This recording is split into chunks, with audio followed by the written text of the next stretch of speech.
Tá na minha vez de falar. Tô aqui pra lembrar que fui eu. Fui eu quem dançou, cantou, gritou, tudo aquilo que nem sempre pôde ser dito. Então mesmo que me ignorem, que me apaguem, que me censurem, eu resisto. Sempre diferente, cada vez mais forte. Sou toda forma de luta. Sou luz, sou plural. Sou a cultura da diversidade, sempre presente. 29º Festival Mix Brasil. Cultura da diversidade presente.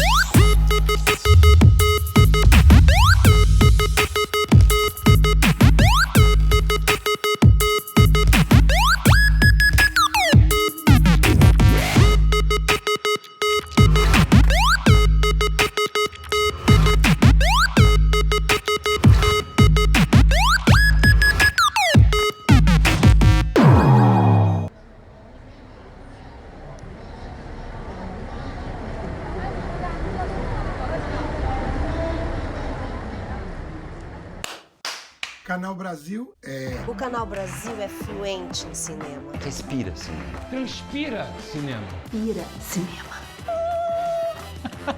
É comédia premiada. Drama de sucesso. É um filme que você não encontrava em lugar nenhum. É lançamento imperdível. E o clássico. Que nunca cansa. O Canal Brasil é real. É documental. É aquilo que não querem te mostrar. Mas que você não consegue parar de ver. O Canal Brasil é tudo isso.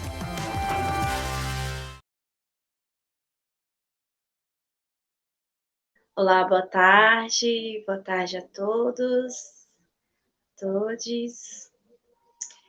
Quem não me conhece, sou Jéssica Iaquican, sou daqui do Ceará, sou da cidade de Crateús. Hoje eu estou de cocá branco, com as penas azul, amarela, e atrás na minha parede tem a bandeira LGBT, tem um cartaz. Meu cabelo é cacheado, estou usando uma camisa rosa, a cor rosa, um colar vermelho com preto, e sejam todos bem-vindos. Hoje vou estar aqui junto com dois parentes que são indígenas, que são LGBTQ, e eu vou estar mediando hoje esse encontro incrível. E agora eu queria chamar os dois convidados para estar junto conosco. Eu vou chamar aqui o parente Tiago e o parente Joanim. Sejam todos bem-vindos. Obrigada por ter aceitado. Venha, parente Tiago, se apresente para nós, conhecer um pouco. Boa tarde a todos. Eu sou o Tiago Villanova. Eu tenho os cabelos levemente ondulados, né? Cabelos lisos levemente ondulados, cacheados. Estou atualmente com um cavanhaque. Estou usando uma camiseta florida, inclusive uma camiseta que eu comprei lá em Alté do Chão, no Pará, quando estive lá agora em julho. Ela tem várias flores rosas, tem um fundo branco.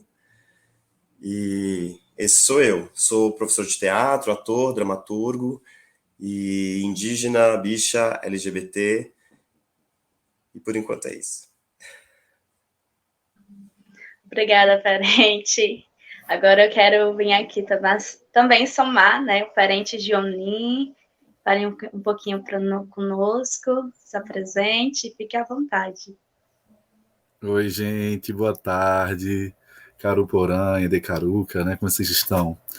Eu me chamo Joanim, sou artista, trabalho com um monte de coisa, às vezes as pessoas não sabem o que eu faço, porque eu vou fazendo o que a arte pede, então estou na música, no teatro, no cinema, na performance, onde mais a gente tiver que borrar algumas fronteiras. Eu estou com um semi-cavanhaque também, preto, um cabelo partido ao meio até um pouco em cima das orelhas, com as laterais raspadas, também preto, tenho uma pele marrom clara, estou com um brinco com umas penas de papagaio, um moletom tipo de tricô verde musgo, e tô aqui no meu depósito, escritóriozinho, atrás tem uma janela azul, com uma vidraçaria e com a estrutura de madeira, parede branca e um monte de tralha, caixas e empilhamentos de materiais de teatro e um violão. Obrigada, Ferente.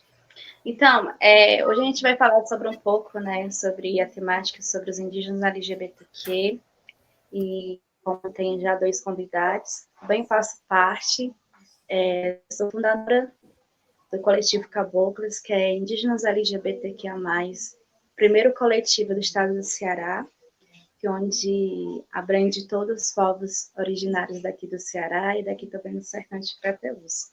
Mas eu queria fazer uma pergunta, voltado para o Tiago, sobre um pouco do seu território. A gente queria saber como é o território de vocês, como é tratado, e principalmente voltado à temática LGBTQIA+, dentro do território. E como o processo e como a comunidade também acolheu. Bom, então, o meu território, na verdade, é um território que eu não sei nem nomear exatamente qual é o meu território, né? Eu não sei, porque eu sou do Maranhão, mas moro em São Paulo. Eu venho de uma cidade chamada Imperatriz, que fica ali na divisa com o Pará e com o Tocantins. E durante muito tempo eu nunca tive nenhum contato com etnias indígenas. Eu nunca vivenciei essa temática na minha família, nunca falávamos sobre isso, mas mas de alguma forma isso sempre estava em mim, porque as pessoas me olham e eu acredito que eu já passo várias informações, né? As pessoas me olham e falam, nossa, você não é daqui. Então, quando você pergunta, fale sobre o seu território, é um dilema para mim, porque eu estou em São Paulo, mas um pouco nesse lugar desterritorializado, né? Porque as pessoas olham para mim aqui em São Paulo e falam, você não é daqui. Até quando eu saio do Brasil também, as pessoas não sabem direito de onde eu sou, se eu sou da Índia, se eu sou da Bolívia. Então eu estou transeunte, né? Estou morando em São Paulo, moro em São Paulo já fazem quase 20 anos. Então eu tenho essa vivência, me descobri LGBT aqui em São Paulo, né? Quando eu morei no Maranhão, a minha infância, né, isso não era uma questão ainda. Então agora em São Paulo, moro na Zona Leste, e acredito que a gente está no momento em que a gente está dando mais visibilidade, né, para esses corpos, né, LGBTQIA+, né? Então eu enfim, costumo sou gay assumido, minha família toda sabe sobre isso e tal. Mas durante muito tempo, aqui na periferia onde eu moro, que é em Sapopemba, eu sempre relutei muito, sempre escondi muito essa minha identidade LGBT também. Né? Também venho de uma família que, enfim, me criou dentro da igreja evangélica, então que isso também sempre foi algo que eu precisei esconder. Então, assim, eu vivo atualmente nesse território, Sapopemba, em São Paulo, e é um lugar em que ainda a gente está lutando para que haja menos discriminação, menos preconceito, e enfim, eu estou habitando esse espaço e querendo, né, de alguma forma, marcar, né, esse meu corpo nesse território, deixando o meu cabelo crescer, deixando, sabe, meu sorriso invadir, né, e, enfim, marcando esse território, talvez por meio da estética, de alguma forma, né, andando de mão dada, né, enfim, com os meus afetos, por que não? Né? Então, marcar de alguma forma esse espaço que até então não é tão habitual, né? Você vê pessoas LGBT trocando afeto, enfim. Então, estou habitando esse território neste contexto. Obrigada, Thiago. Exatamente, é um processo assim que a gente vê num preconceito também que é muito grande, né? E eu vendo assim um pouco de você, essa andada, agora você está em São Paulo, até eu pensei assim de estar criando junto com o Thiago sobre isso, né? Porque sobre dentro das comunidades também, sobre a evangelização, que é muito grande dentro das comunidades indígenas, né? E principalmente aqui no sertão. e está crescendo muito, e estamos tentando, assim, diminuir, mas está sendo grande também.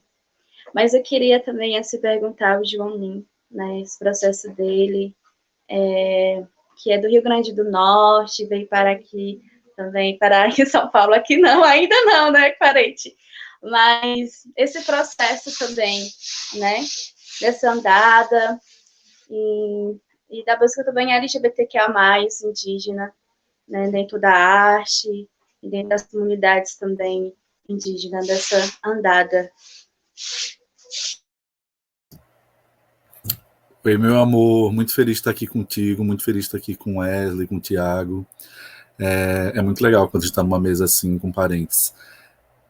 Eu brinco que eu sou de Natal, né, e sou filho do Rio Potengi com uma betoneira.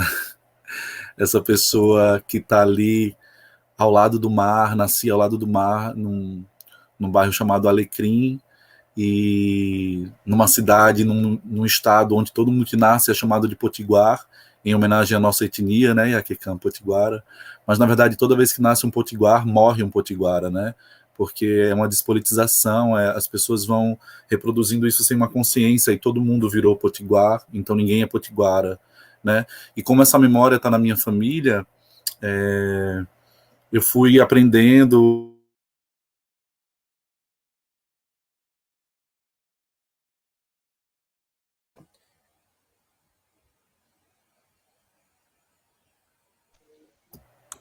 Onde será que mutou sozinho? Vocês pararam, não. Vocês ouviram até onde? Mutou sozinho. Até família. Potiguar. Enfim. No Rio Grande do Norte, todo mundo que nasce é chamado de potiguar, né? Então isso vai criando uma despolitização, e como essa memória está na minha família, desde a minha bisa aldeada no Ceará, bisa Silvina, né, em Pereiros do Ceará, e que vem essa memória potiguara que vai sendo passada, né, de geração em geração, mesmo nessa confusão e nesse turvo desse território que utiliza potiguar como uma homenagem, mas na verdade despolitiza essa consciência indígena num território que acredita que já chegou numa democracia racial, digamos assim, né? Então, a primeira vez que eu fui racializado assim, de uma forma mais violenta, digamos assim, foi junto com o gênero. Eu comecei a fazer arte através do rock, de banda de rock, do underground, assim, da Ribeira, de Natal, né? E aí eu fui fazer o teste para uma banda. E aí um amigo meu fez, você que foi fazer teste com tal banda ontem? Aí eu falei, foi. Ele falou, bem que falaram que um índio viado foi fazer o teste. Então, tipo assim, essa coisa da racialização foi junta com o gênero, isso foi muito marcante para mim. Tanto que uma das primeiras performances que eu fiz na vida sobre essa questão da identidade indígena, que eu chamo de Brotaremos da Desertificação, essa é uma fala que eu repito, assim, como índio viado, né? Índio tóxico, a gente que nessa metáfora da flor que nasce do asfalto vai continuar nascendo, independente da desertificação que criarem, né? Então nessa performance eu saio de dentro de uma betoneira, como se eu estivesse renascendo, assim, e eu brinco que a betoneira é o útero de toda a cidade, né? Todo cimento passa por dentro de uma betoneira. Então, essa questão de gênero é muito complexa dentro dessa territorialidade de onde que eu nasci, né? Eu acho que só eu e uma prima minha éramos esses corpos dissidentes, e isso fez a gente se juntar. Na minha rua, onde eu nasci, a infância toda, assim, não era uma coisa... Hoje não sei de ninguém... Aliás, tem uma pessoa LGBT... Nossos corpos foram muito estigmatizados, né? O gay, a sapatão, então eu fui crescendo, as pessoas foram me sexualizando muito antes de eu entender o que era sexualidade, entender o que era gênero, e até hoje uma dificuldade, assim, de lidar com meu pai, por exemplo, né, ele foi se acostumando, mas é aquela guerra fria, assim, de não falar, disso não ter que ser uma questão, tem que ser escondido, tem que ser discreto, né, então... Eu acho que essas questões foram, dentro da minha realidade e dentro das minhas migrações, elas foram se fortalecendo, assim, eu fui inflamando quem eu sou e foram me dando munição para, enfim, não ter que esconder nada, não ter que temer nada e ter orgulho de quem sou, independente do gênero e o recorte étnico-racial.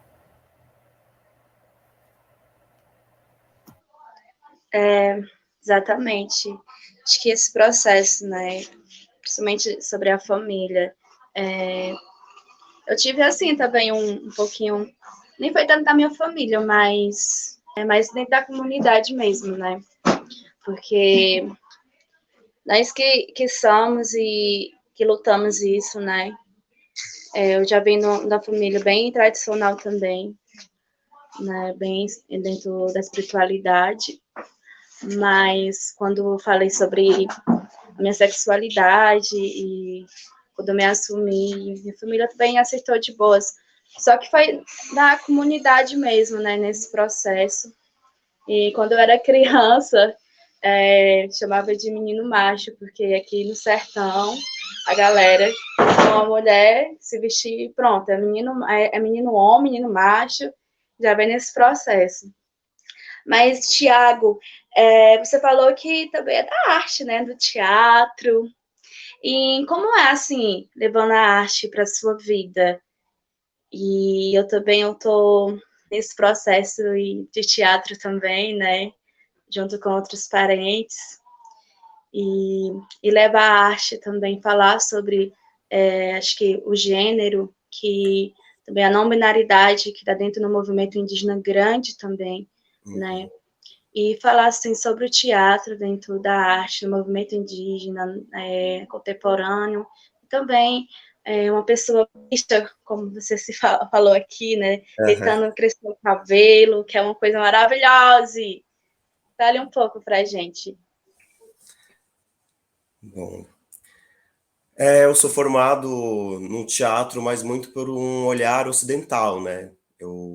Todas as escolas por onde eu estudei teatro me ensinaram um teatro do jeito que se faz e do jeito que se faz desde sempre no Ocidente, né? Então, os autores que a gente lê, as personagens que a gente encontra, sempre elas não me tocavam de alguma forma assim tão fortemente no sentido de eu me identificar, né? Tanto é que agora eu, como dramaturgo, inclusive a gente está no Festival Mix Brasil, a gente vai apresentar no dia 14 uma peça de um texto que eu escrevi, que chama O Que Resta, em que eu escrevi uma personagem que fosse possível que eu mesmo atuasse, né? Eu escrevi uma personagem para mim, em que o meu corpo caiba dentro dessa personagem, porque se eu ficar esperando alguém me chamar para fazer o Romeu, de Romeu e Julieta, talvez eu nunca seja chamado, porque eu tenho esse meu corpo peculiar, que além de ser um corpo indígena, também é um corpo bicho, é um corpo que tem trejeitos, e enfim. Então eu estou num processo muito recente de entender dentro do teatro como que isso foi lidado, né? Como essa questão é trazida. Então eu me lembro dentro do meu processo de formação como ator, numa escola de teatro, a professora dizer na frente de todo mundo que tudo que eu fazia, por que tudo que você faz é assim meio viado, parecendo um ensaiador de Miss? Aquilo foi muito traumatizante para mim, porque eu comecei a perceber que talvez eu não servisse para o teatro, porque ela estava criticando a minha maior essência, né? Ela está criticando o ser que eu sou, né? Pelo contrário, acho que ela poderia inclusive potencializar ali, né, essa cena, essa essência. Mas não, eu me vi como num lugar assim, meu Deus, eu acho que não é para mim então. Então eu estou num processo agora de entender que textos são esses que a gente entrou em contato, né? Eu como dramaturgo, que textos são esses que eu estou escrevendo? Mas eu já escrevi umas 5 peças que eu não trabalhei com essa temática. Essa temática não existia para mim, também como indígena LGBT. Escrevia personagens neutros e, consequentemente, acabavam caindo como personagens heteronormativos, né? Então, é entender agora, também como professor de teatro, quais são os textos, né? Eu como professor, quais são os textos que eu escolho para os meus alunos lerem, né? Quais são as peças, quais são os temas que a gente vai tratar. Então, eu acho que eu estou com esse olhar agora para o teatro, assim, no sentido de tentar descolonizar um pouco também, né? Talvez trazer essa marca tão forte do Ocidente e de construir uma nova cena, né, com novos personagens. Então, nessa peça eu escrevi uma peça para um ator indígena e uma atriz trans, que também acho que é uma outra temática, também a gente não tem muito essas personagens escritas na literatura, né? Então, mas também não é fácil começar a fazer. A gente está fazendo a peça e a gente está percebendo que talvez a forma também não seja a mesma, né? Talvez a gente tenha que buscar uma nova forma de se contar, né? Estava lendo um texto do Daniel Munduruku, né, que a gente aprende a contar histórias de uma forma muito ocidental, né, com começo, meio e fim. Então, querendo ou não, também acaba caindo um pouco nisso, né? Será que é com começo, meio e fim desse jeito que a gente vai contar as nossas histórias? Né? Como as nossas histórias serão contadas? Então, eu estou nesse movimento de começar a trazer para a cena essas personagens, né? Mas eu tenho que confessar que é muito difícil, assim, achar. Tem o meu amigo João aqui, que inclusive tem a peça dele, maravilhosa, mas não é uma coisa que você vai, deixa aqui numa livraria, pegar um livro aqui para ler, de um autor indígena. Acho que agora as coisas estão sendo mais visibilizadas, mas acredito que ainda tem um grande futuro pela frente, né, para a gente trazer mais para perto. Porque eu, às vezes, quando eu tenho que escolher um texto realista para trabalhar com os meus alunos, porque a gente tem que estudar o realismo, eu falo, meu Deus, eu vou ter que ir lá para Chekhov, eu vou ter que ir para o Ibsen. Será que não tem alguém aqui que escreveu algo realista, que trate das temáticas que tem a ver com a gente? Porque eu dou aula na ZL, na Perifa, aí tem lá gente preta, né? Temos alunos trans, tem de tudo, e temos que fazer a história da burguesia, a história de uma mulher que tem um marido e tem que abandonar, sabe? São essas histórias que a gente vai contar. Então, talvez a gente precise reescrever muita coisa, né? Acho que o João pode falar também sobre isso, né? Como dramaturgo também, como que eu fico super curioso para saber o que você pensa também sobre isso, assim. Mas a minha pegada dentro do teatro está sendo dessa maneira nesse momento, tá bom? Acho que é por aí. Exatamente. Assim, a pergunta é mesmo para o João, né? O João Nin, porque ele também ouviu assim uma peça que é incrível e foi pelo Tibira, né? Um livro você também escreveu, Tibira, que é uma personagem incrível, que foi o primeiro indígena que levou a homofobia do Brasil. E ler o Tibira, gente, eu me apaixonei, assim, chorava, e muito lindo. Quando eu recebi, eu não parava assim, e todo canto que eu vou, ou pode ser roda de conversa, ou em live, eu sempre estou com livro Tibira e outras literatura indígena também, né? E trazendo esse gancho, como o parente Tiago falou, dentro do teatro, e é incrível, assim, eu queria escutar um pouquinho, João Nin, também, sobre dentro do teatro, a arte, né, e tudo. Olha, esse período de pandemia foi muito difícil, né? Foram muitas perdas simbólicas, concretas. Eu tenho falado que a pandemia, quando não leva, né? Então a gente foi perdendo muita coisa, mas eu também sou muito grato pelas coisas boas que aconteceram dentro desse caminho, né? Conhecer pessoas como o Tiago dentro do programa vocacional, que é meu parceiro, né, pedagógico, assim, um presente. A gente não se conhece pessoalmente ainda, mas tô louco para conhecer. Eu conheci Jéssica também, acho que não foi no meio da pandemia, talvez um pouquinho antes de Akekan, a gente se conheceu pela internet. Não lembro exatamente qual foi o período, mas que são pessoas que eu ainda não conheço pessoalmente, mas que me fazem muito feliz, assim, do encontro, né? Então, eu me identifico muito com vocês em diversos relatos, tipo essa questão que o Tiago diz desse corpo nativo ser estranhado, ser estrangeirizado, digamos assim, né? Eu vivo muito isso também, de falar, você é mexicano, você é boliviano, de onde você é, né? E aí, porque também as pessoas têm isso na cabeça, né? O índio descerá de uma estrela colorida. Então, o índio é sempre o extraterrestre, assim, o estranho, quando na verdade nós viemos do centro da Terra, viemos de onde nós reconhecemos e somos naturais aqui, né? E querem nos desterritorializar, como você se sente, Tiago. Mas que na verdade as transições, o nomandismo é sobre isso, essa terra é toda nossa também, né? Então, eu me identifico muito com isso. E foi essa identificação diante desse incômodo, desse corpo estranhado, dessa falta de identificação diante da minha formação também no teatro, também com essa raiz ocidental, eugênica, branca, que eu fui escrevendo a minha história a contrapelo, né? Então fui estranhando, regurgitando tudo isso, assim, dizendo, não quero isso, não vou fazer isso. Que eu fui escrevendo a minha própria história, porque eu já fiz um monte de teste, um monte de coisa, e também meu corpo não passa. Eu não vão me chamar para fazer essas coisas, e também não me chamam para fazer o indígena, porque também nossa figura também não é o indígena romantizado do norte, de dentro da Amazônia que as pessoas têm na cabeça, né? Elas não sabem nem o que é uma pessoa indígena. Então a gente tem que acabar escrevendo a nossa própria história. E aí eu fui fazendo isso diante da minha realidade, tanto dos trabalhos de performance quanto de teatro, né? Eu adoro os clássicos, mas eu sei que existia uma arte do corpo aqui, que eu não vou dizer que é o teatro, mas que é anterior ao teatro, que veio de Caravela, né? Então a gente que estuda o teatro, mesmo que ocidental, a gente sabe que o teatro surgiu de forma pré-histórica. E quando você vai entender o que é a forma pré-histórica, é uma forma indígena. Eu lembro de um dos mitos de surgimento do teatro, de um pajé que vai contar sobre um caçador. Chegou um caçador com a caça e ele vai representar a caça e o caçador para contar como aconteceu aquela caçada, né?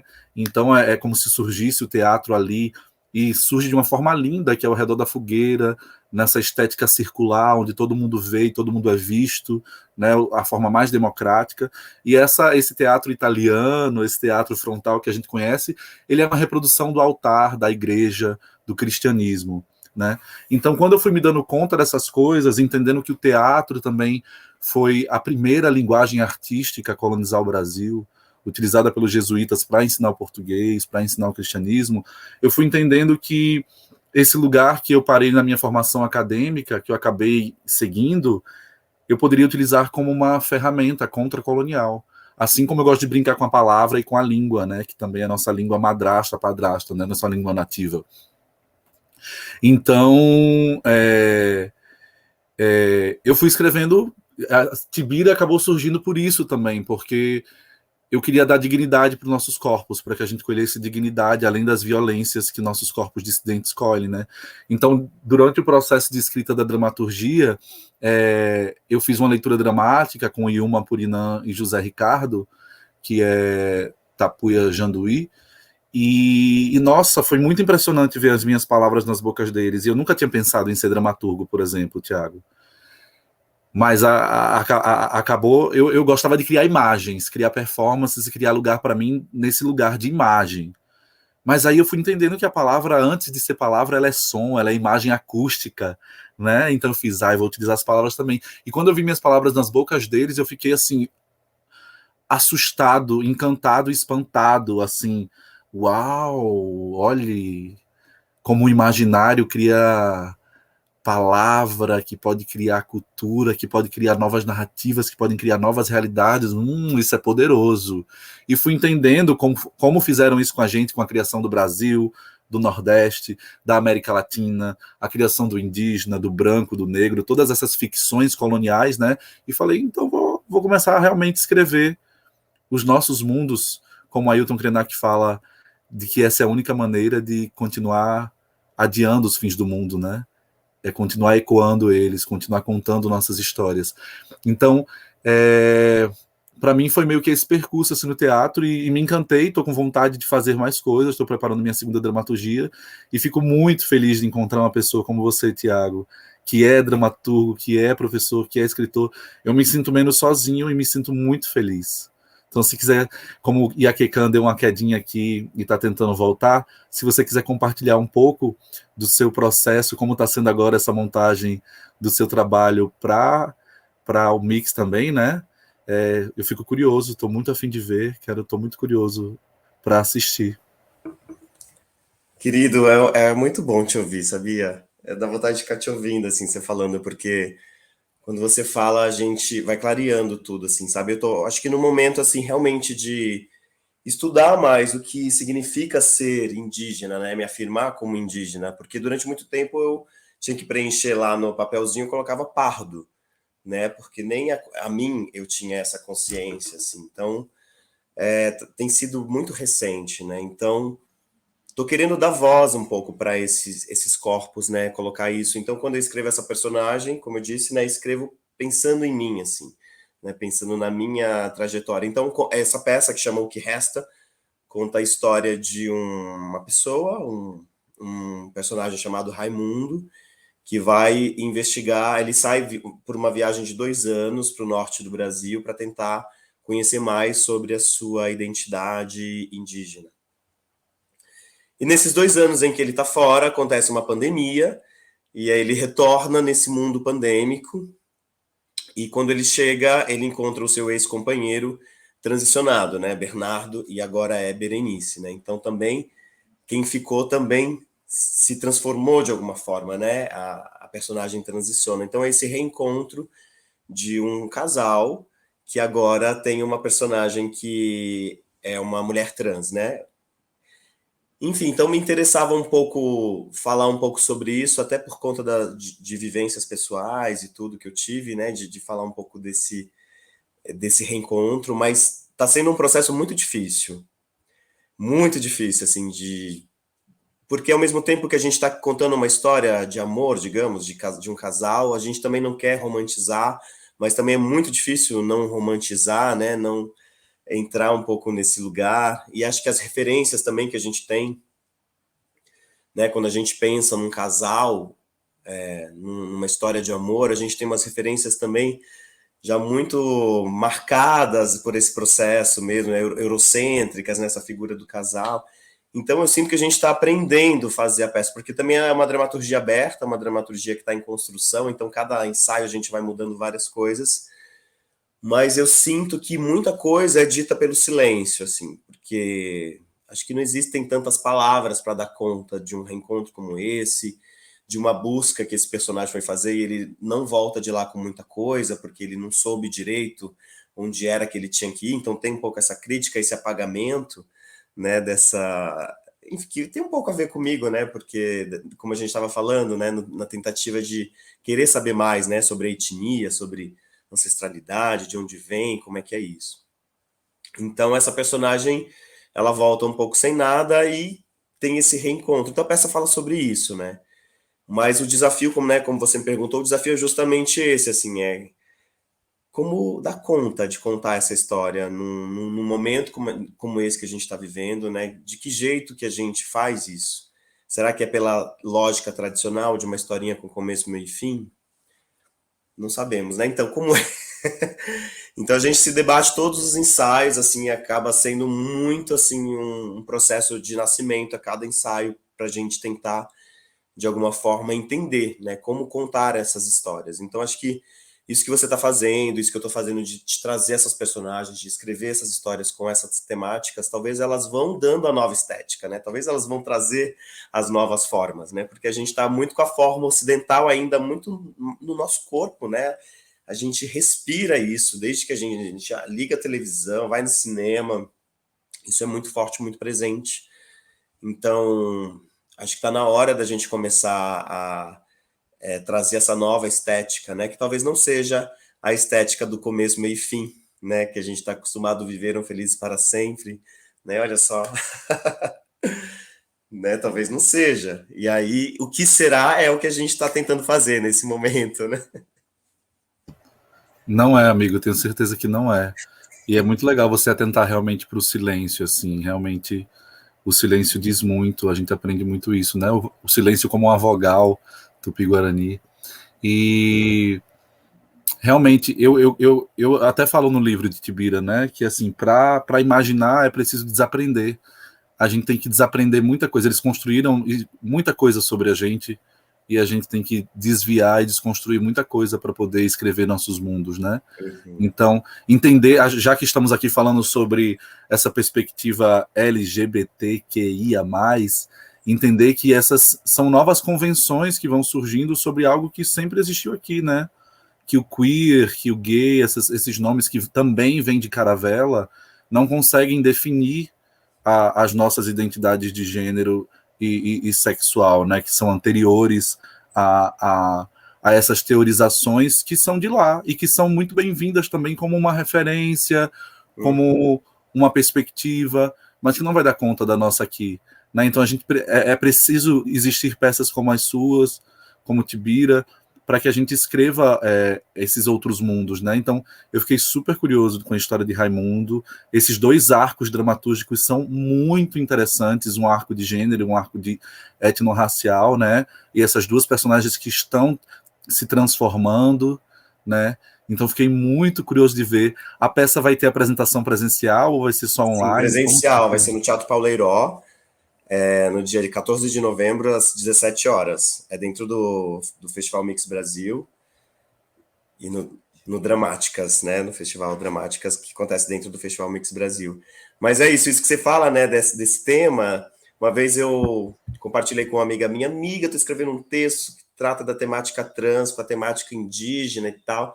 Ela olhou assim, ficou... Mas peraí, como é que você vai fazer para juntar as 2 coisas? É trans com indígena, mas isso não... Como que você está fazendo? Como é que você está fazendo? A princípio parecem 2 temáticas que não conversam, né? Que estão distantes, que a gente... mas é justamente por conta disso, né? Por conta de um imaginário, né? A gente sempre é colocado em caixas e as coisas estão sempre ali próximas umas das outras, né? Então me interessa muito isso. Colocar temáticas que não conversam, né? Teoricamente, porque na vida é isso, na vida a gente está trocando o tempo inteiro, né, com todas as pessoas, a gente não é dividido dessa forma, né? Não, me interessa muito, me interessa muito. E assim, quando a gente entende o movimento das caravelas para cá, a gente fica assim, poxa, poderia ter sido algo muito legal, furar essa fronteira que é o mar, digamos assim, e povos se encontrarem, né?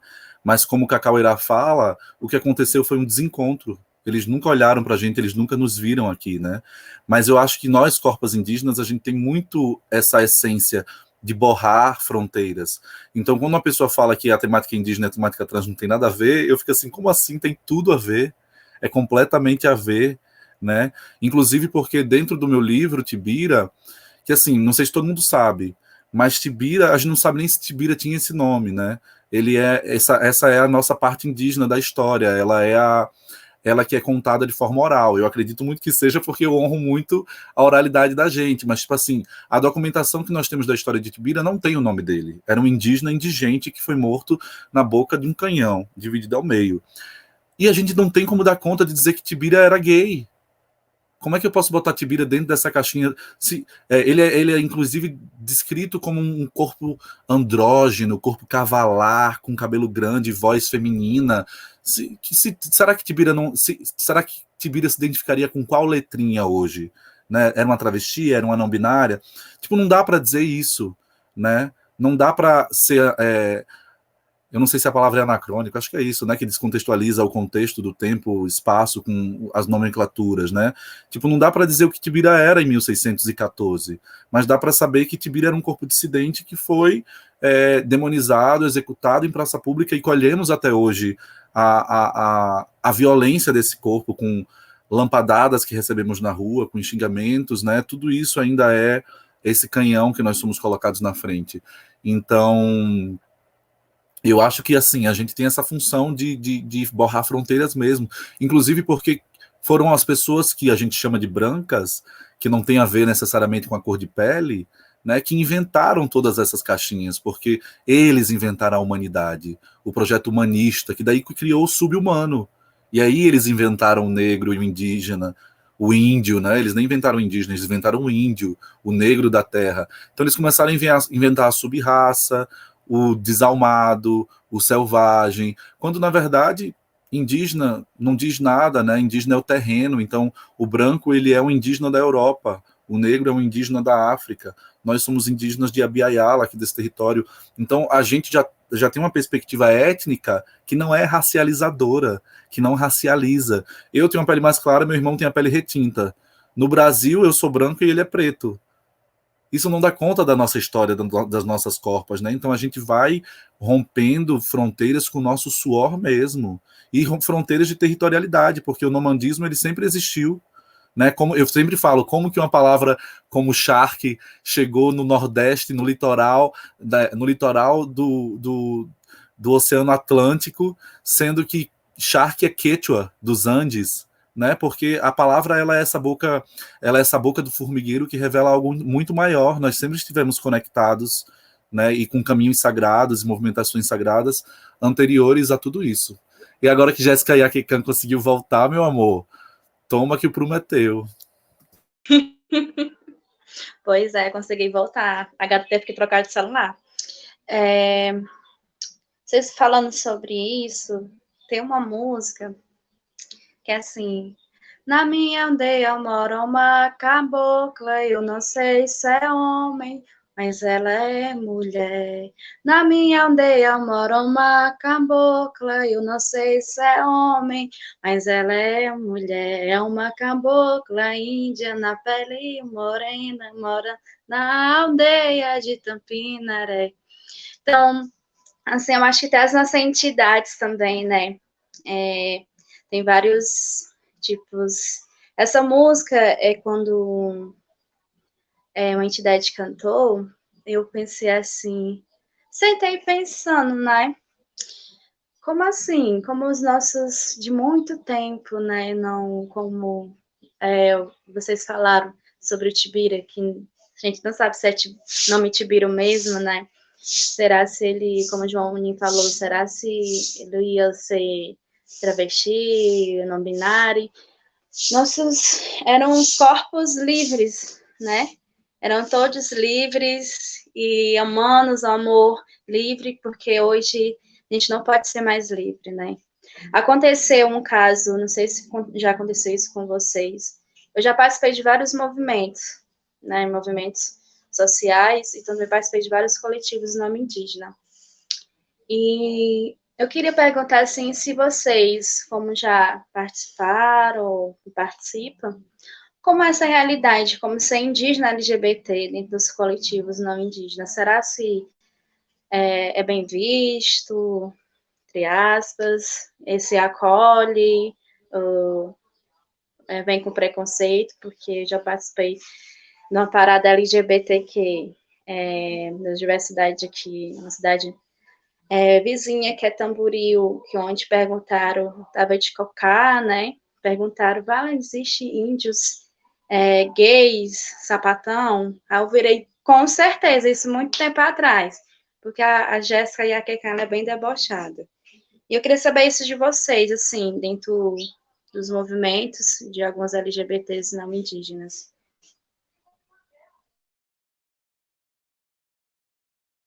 Tiago. Eu primeiro, vai, João, você. Que não passar a bola no colega, né? Vamos inverter um pouquinho. Então, eu nunca participei de nenhum movimento assim LGBT, não indígena. Eu acho que o mais próximo disso foi quando eu fui convidado pelo coletivo Aquenda, aqui da Zona Leste de São Paulo, e eu fiquei coordenando um cabaré que eles fazem. Eles são um coletivo de drag queens da Zona Leste, né?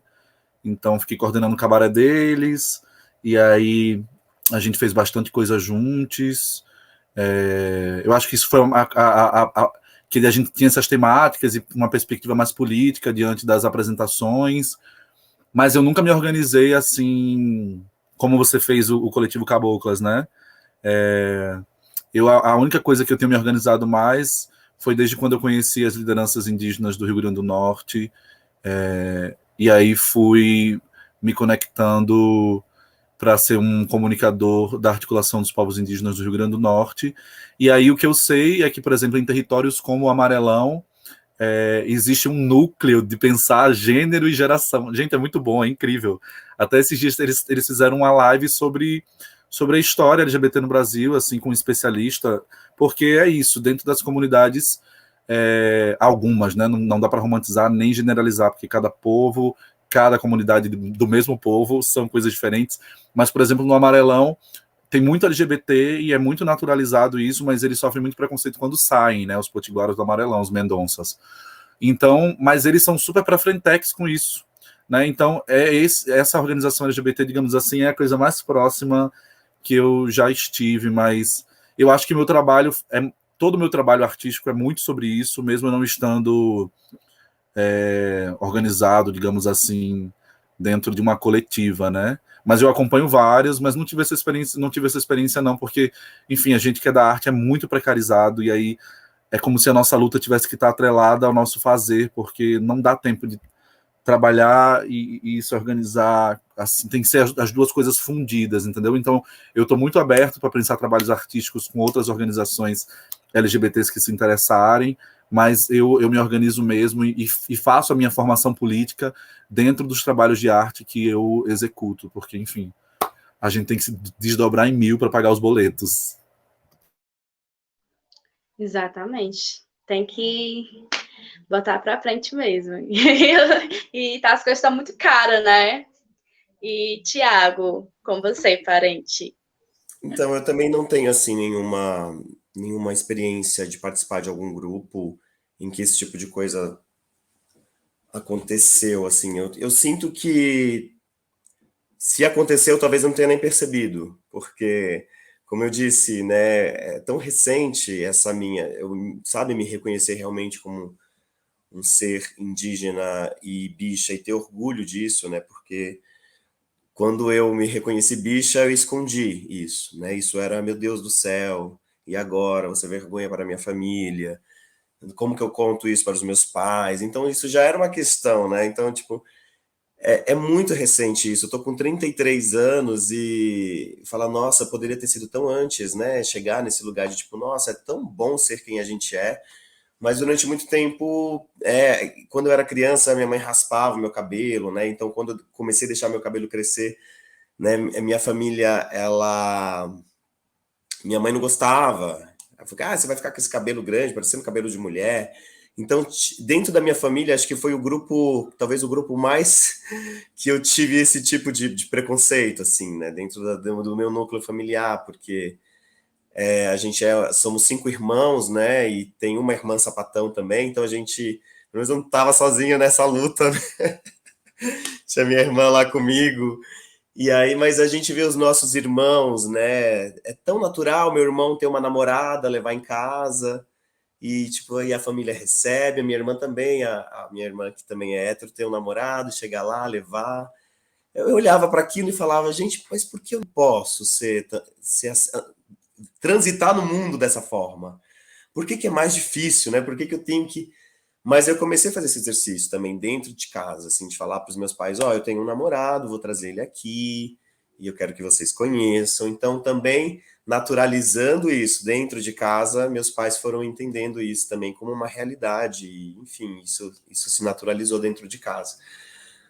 Mas foi sempre uma questão, assim, porque uma vez quando a gente foi viajar para o Pará, né, a gente tem família em Jacundá, lá no Pará, uma cidadezinha pequena, a minha mãe pediu para eu cortar o cabelo. Eu falei, não, ninguém pode saber, pelo amor de Deus, né? Então, dentro da minha família, complicado isso. Então, enfim, assim, talvez essa tenha sido a minha experiência, assim, dentro de participar de um grupo e sofrer esse tipo de preconceito, discriminação, e, enfim, é uma luta até dentro de casa, né, até com os nossos parentes próximos. É verdade. Você falando sobre isso, né, da sua família, eu vejo, assim, eu escuto muitos meninos, né, assim, no coletivo, porque eu acho que meus pais, minha mãe, né, como uma grande líder no movimento, uma mulher grande líder no movimento indígena, meu pai, como é o pajé também, que é um grande espiritualidade, mas quando eu trouxe a primeira vez, né, quando eu me relacionei como uma parenta, quando a gente tem essa tradição do toré aqui, é o Mocororó. Ontem foi dia do Mocororó, a festa, né? E sempre quando a gente tá no toré, a gente para um pouquinho e vamos pra praça. E daí vieram as pessoas começarem a falar as coisas, que já não basta ser índio, tem que ser sapatão, né? E o processo, assim, dentro da família, acho que a minha foi bem aberta, os meus pais, né, para assumir minha sexualidade, né, para eles.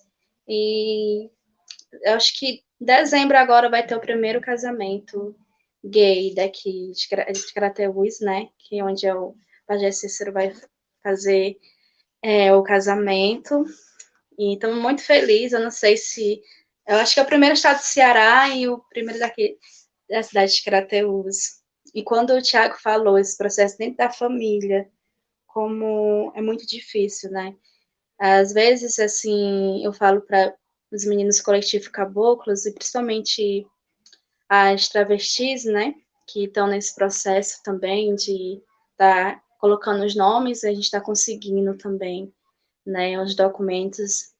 E é difícil agora na nominalidade também, onde a galera não respeita, né? E tem uma lei onde o coletivo Caboclas, junto com outros coletivos também fizeram, aqui no estado do Ceará, que é para botar as plaquinhas dentro das lojas, dentro do posto de gasolina, para respeitar os nomes sociais, né? Porque tem muitos aqui, acho que algumas pessoas não respeitam no Brasil todo, né?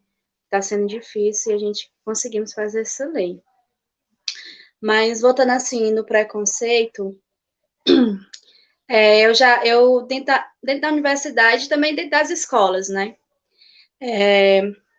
Eu fui dar aula com os herês e vieram perguntar se eu era sapatão, né? Como o preconceito é tão grande. E nasce o preconceito dentro de casa, né? E vocês têm que ensinar, a criança não nasce preconceituosa, aprende, né? O ensinamento tem que ser dentro de casa. E eu fiquei assim, como que eu vou chegar no herê e falar, né? Eu disse assim, a titia é sapatona assim. Não pode, né? Porque as coisas é tão difícil assim e de manter nessa realidade. Mas, Joãozinho, você tem um cocá, né, de seringa, que é um cocá assim que traz muito a liberdade, né? E eu queria assim que a galera entendesse também que você traz trazendo para os shows, né? Onde você toca, onde toca todo o Brasil também, levantando o cocá com seringa, e explicar um pouquinho para a gente também.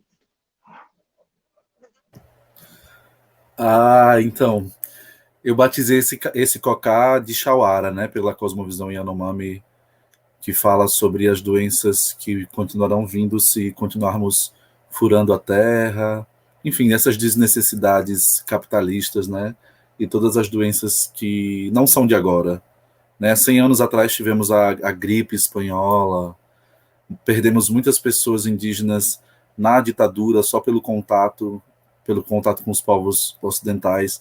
Em 1492, 1500, nossos mais velhos dizem que 1/3 das nossas populações morreram só em entrar em contato com os europeus, né?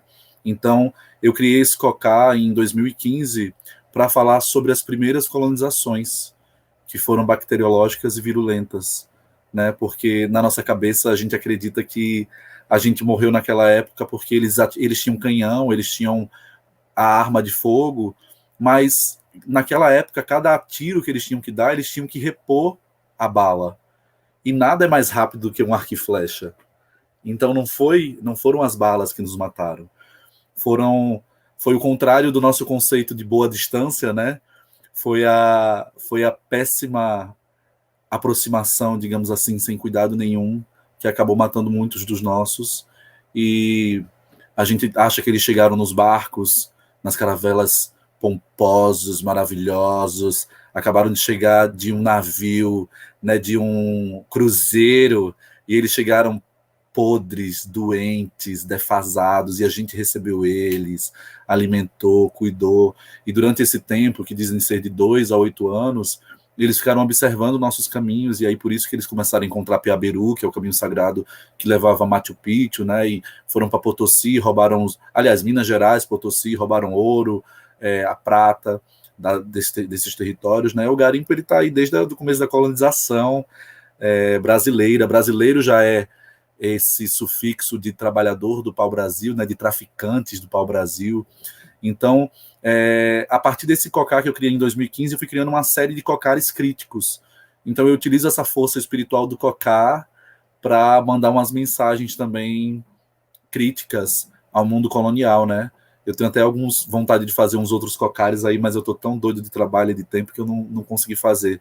Mas eu tenho uma série de cocares que, dependendo do contexto, eu vou criando eles para fazer uma crítica. E aí esse foi o primeiro que eu fiz, esse cocar de seringas, que dá conta disso, né? Não é sobre agora, não é só sobre hoje, não é só sobre o presente, né?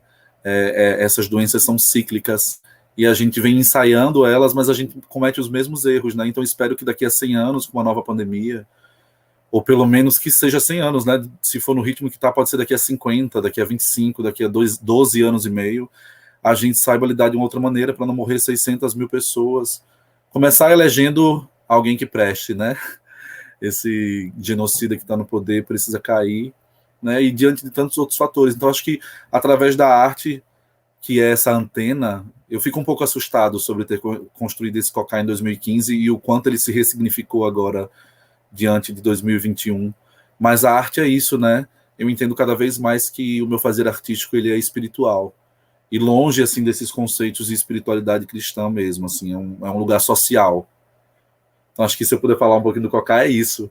E esse final de semana eu tô falando aqui com vocês, agora no dia 30 de outubro eu reestreei uma versão mais espetaculosa, digamos assim, da performance que originou o cocar, né? Então talvez agora com esse formato eu consiga circular por outros lugares do país, do mundo, digamos assim, com essa performance, esse texto corporal sanguinário, doido aí, que quando vocês virem, vocês vão entender o que é.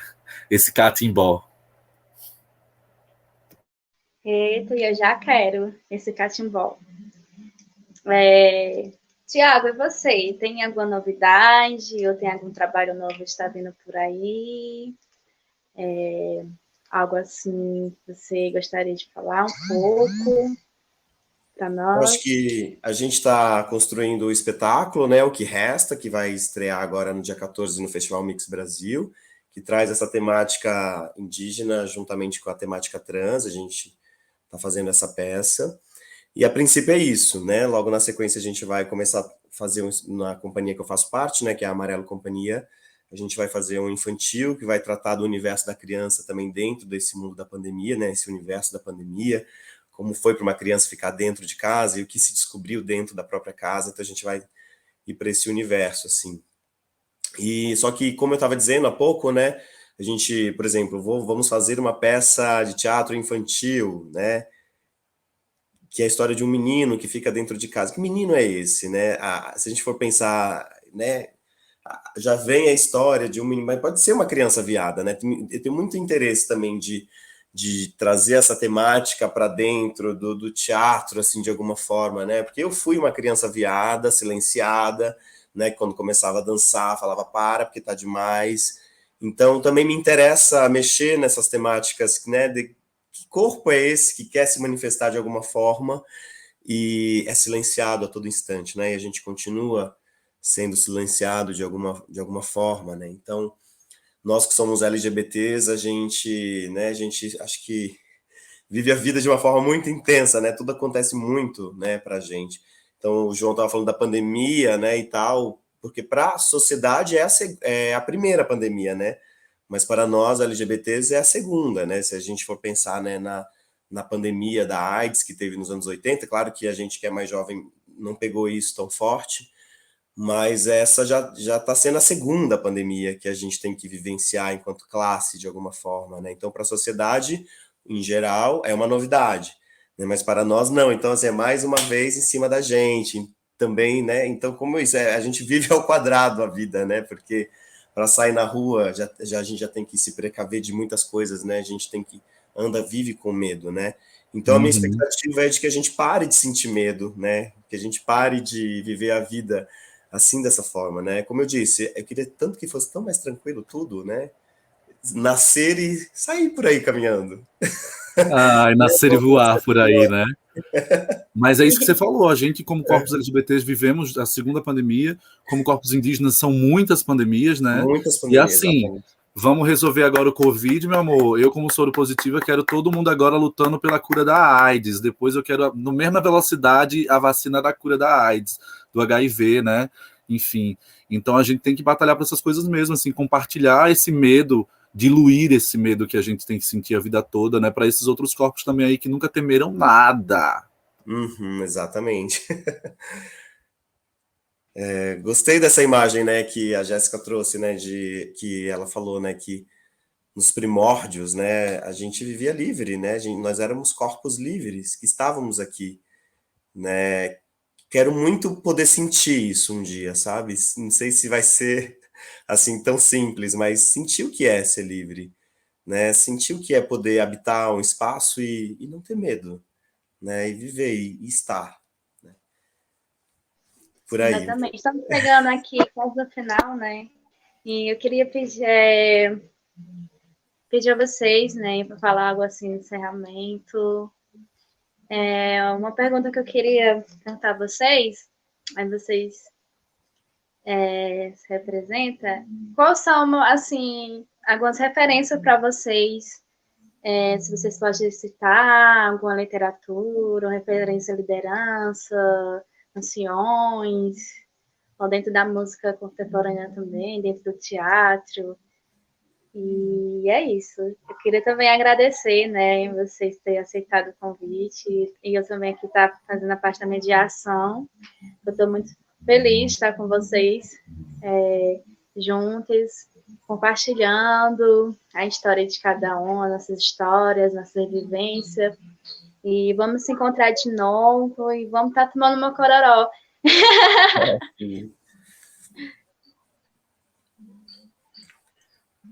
E é com vocês.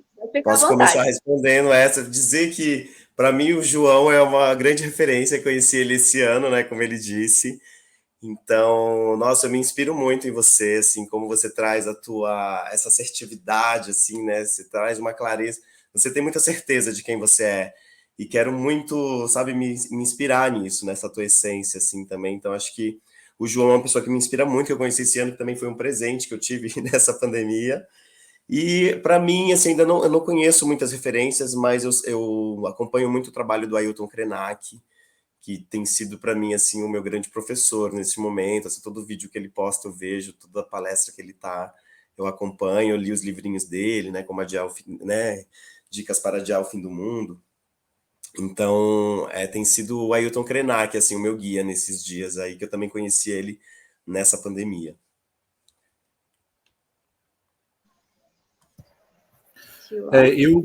Eu gostaria de indicar para todo mundo.